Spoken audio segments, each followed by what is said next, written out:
a lot of people say, oh, I don't want to be too Catholic, or like, oh, they're too Catholic. Can you address that from your perspective? And Keoni, you too, because a lot of people watch this might be like, oh, that guy Ray, he's too Catholic. But they see you guys and they're like, oh, well. Just enough.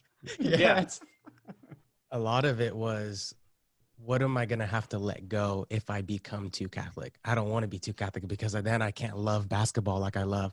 I can't love rap music like I loved it, and still love.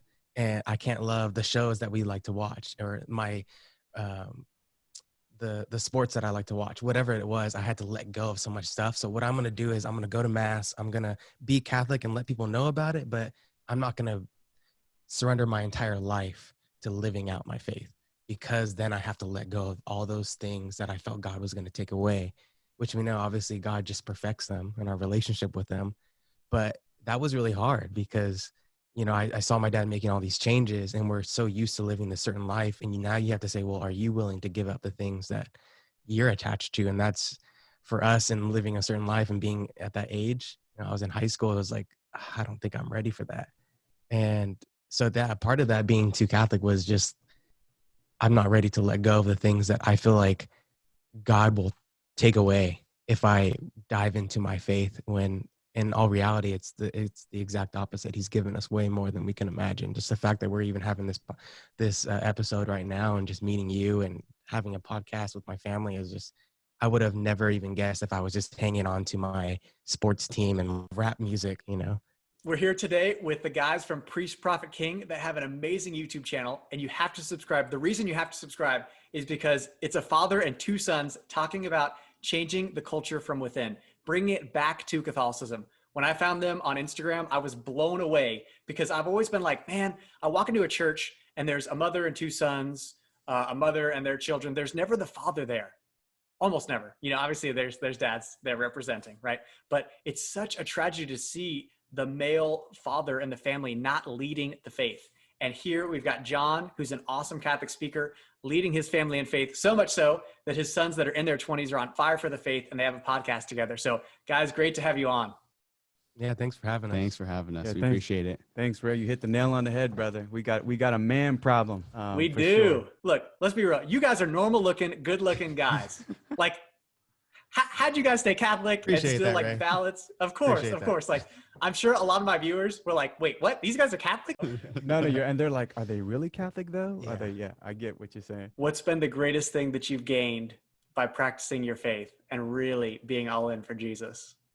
I would say just like this fire and vigor for life. Like, everything is so much more beautiful because you see God behind it all. And, I do work right now I work with kids with severe mental illness, and just seeing what they go through, and there's lives without a God, how difficult that is. And to completely give every aspect of my life to God. Obviously I can do that more perfectly as I grow, and we all have that, but to see him in every aspect, it's so much more fulfilling, and everything is so much more beautiful. And I think at the end of the day, you're filled with so much more peace. And that's something that I've really tried to work on in my life, is because I'm kind of anxiety driven, is just being at peace. And when you know that God is right there with you, when you have a strong relationship with him, when you practice the sacraments, he gives you that just overwhelming peace where you can just be. And it's like the greatest gift ever. What's that balance that you found?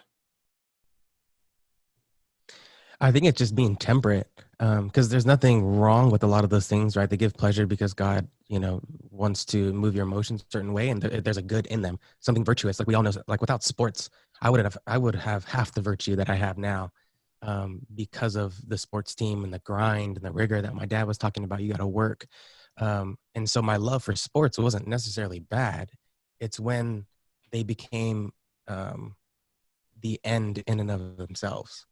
And it was like something for like a vain purpose. I was playing basketball for some pride or some glory, or because, ball is life. That's my everything. That's when it becomes kind of distorted. And I think as far as balance, and I even brought this to Franciscan, and that was, I played on the basketball team there, and it was a huge part of me is saying, no, we don't have to be on the team and just kind of treat it as like intramurals. Like we just kind of have fun, You can grind and, put everything you have into the sport, but it can still be for the glory of God. And every practice is a prayer, and you're still not doing it just for yourself, but for your teammates and for obviously God's glory, because you have a talent. And if you're not using the talent, then you're just wasting it. So that's something for me is um, the end changed. And when the end changed, it starts to modify your means and how you're approaching those things. And it really helped me temper those things. And so where it didn't become an end in of themselves, but I got to enjoy them for what they were and become attached to them better.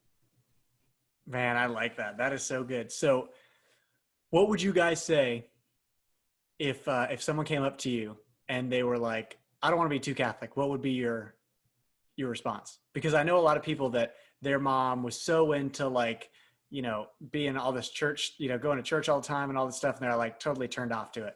How would you approach that? And then, so that's for you two guys. And then John, how as a parent can you avoid that, like turning off your child to the faith by being so on fire for it? I would just ask them probably what they're afraid of. If I'm, being honest, I think that's the biggest thing, because I've been there and I was afraid of a lot of things too. And so I think it's the best thing to do. I don't know if there's an answer or a verse you could throw out of them that would make them be like, okay, yeah, you got me there. All right, let's do it. I think I just asked, what are you afraid of? And if you truly believe that there's a God and Jesus was on this earth, then what does that mean? I think I just probably asked those two questions. Yeah, same thing. Like, what does that mean to you being too Catholic? What is it that's holding you back? And I think oftentimes there's that misconception of like being too Catholic means I'm not myself, when obviously that's a complete lie, and you actually become yourself when you dive into the faith. But I think you have to start off with the same definition. If someone were to ask me that, like, what do you mean too Catholic? And then you can break open that dialogue. And I think that's something that we really try to do in our podcast. It's just dialogue. We're just having a conversation, and hopefully our listeners can just kind of place themselves within that conversation, so just to see like what's on their heart. And like Meeks was saying, like, what is it that you're afraid of? What is it that you're holding on to?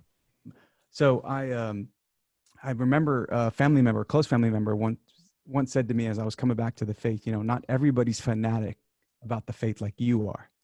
And it kind of took me back a little bit, and quite honestly, it hurt my feelings. I had to think about, like, what do you mean fanatic? Like, you call me a Jesus freak, or what? What does that mean? I'm saying it in a negative context, as if it was wrong to be in love with the Lord and our faith. And I thought about it. I'm like, oh, you mean fanatic? Like, being a 45-year-old adult and have a season pass to like Disneyland and go there like every weekend fanatic, or like a Raider fan, because we are Raider fans, like, what I mean, like painting yourself up and spending like 12 hours at the stadium and like going crazy and dressing up like it's Halloween every single Sunday, like that kind of fanatic, or spending your entire Saturday watching every single game, or whatever it is, dressing up like a stormtrooper kind of fanatic. What do you mean? And I think for me it was like, wait a minute, why is it that when you are passionate or you love something from a worldly sense, that's admirable, but when it comes to your faith and you exhibit that same level of love and passion for God, that it's fanatical, that you're overdoing it, that you're being too Catholic? So I would question somebody's, I think the vocabulary, the framework. What is it you actually mean? But you can never, when you think about God, and again, we get this a lot too, you can never love too much an infinite God who is infinite love, right? Whereas all these other worldly things you love, and you just come up short, you're more empty. So I would just say, when somebody says too Catholic and all that other stuff, I think that's just, the typical kind of labeling and really trying to justify your inability to really fully surrender your life to God. Because when you're talking about faith, there's never too much of anything else, especially when you don't apply that to anything else in your life, right? Nobody applies it to anything else in their life, because there is a limit to the worldly things. I think we're so caught up in the worldly things sometimes as parents, we want to get our kids overcommitted. And so what I hear a lot, because one of the primary demographics that I actually go and speak to is youth and young adults, and specifically confirmation teens, right? And I think what you hear out there is they're just so overwhelmed, they're so busy. So what ends up happening is they're not on one travel team, they're on two. Right. They're not they're not just doing piano lessons, they're doing some other type of lesson, right? Because they're trying to fill up that resume for that, that nice, college career that they're going to have, you know, so that way they can be indoctrinated into, you know, Marxism or something. But anyway, I digress. but nonetheless, they're so focused on building up that resume that faith has become something that they do, not something that they live, and it becomes a choice in the matter. So if I've got a choice between you know, playing the sport that I love versus catechism, I want to do the sport that I love because it's a chore to learn about the faith. And so that's one thing I will say that I learned late in life with the boys, is that I actually stood in the gap for them whenever a coach or whatever that would say, oh, you know, you're not going to this high school retreat because we have a big tournament that weekend and it's going to impact your playing time. Most parents, especially dads out there, will do what? Oh no, you got to go to that tournament. Because you're not, you know, I need you to be a starter, right? I mean, you're going to go be D1, right? I know you're only 2'5", but you know, whatever, it's all good, right? But what I do is I'd go and talk to that coach, pull him to the side and said, hey, I'm going to let you know from day one that if you ever step between God and family, you'll lose that battle 100% of the time. And so we need to be men and we need to stand up. And it actually speaks volumes to those coaches or those administrators or whatever. So those 2 points were, don't overcommit your kids and give them a life of busy. They don't know how to disconnect now, especially with technology. So don't overwhelm them. Give them just the right doses of the things. And the biggest dose should be the faith. And the second thing is be a parent. Make the decisions when it comes to those difficult decisions so your kid doesn't have to. Even if they don't understand it and they'd rather be at that tournament, trust me, it'll pay off.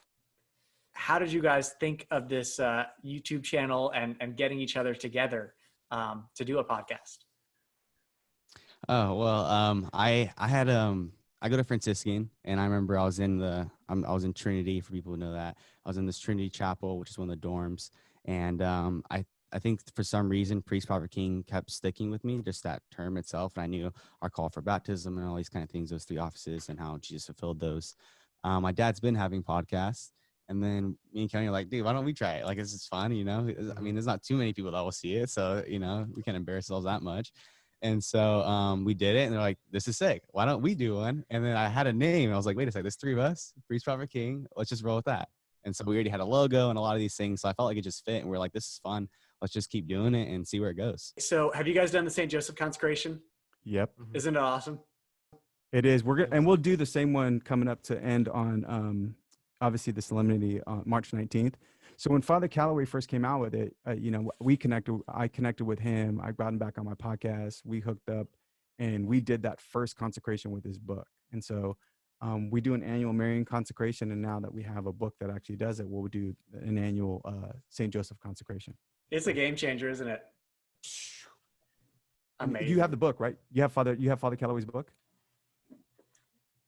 Nice. There you go. I know. So, also plug, just did a video with Father Calloway. So click the link in over here or over here, wherever it is. So it was a great video. I appreciate all you guys are doing. And it's amazing to see this father-son ministry, and I hope it grows. And one day I'm like, oh man, can I come on your channel? You got such a huge channel. Wouldn't that be great? That would be awesome. That would be awesome. I know. With God, all things are possible, right? So, Amen. Amen. Yes. Well, please like this video, share it with others, and subscribe to their channel. So hope you all have a blessed day, and God love you.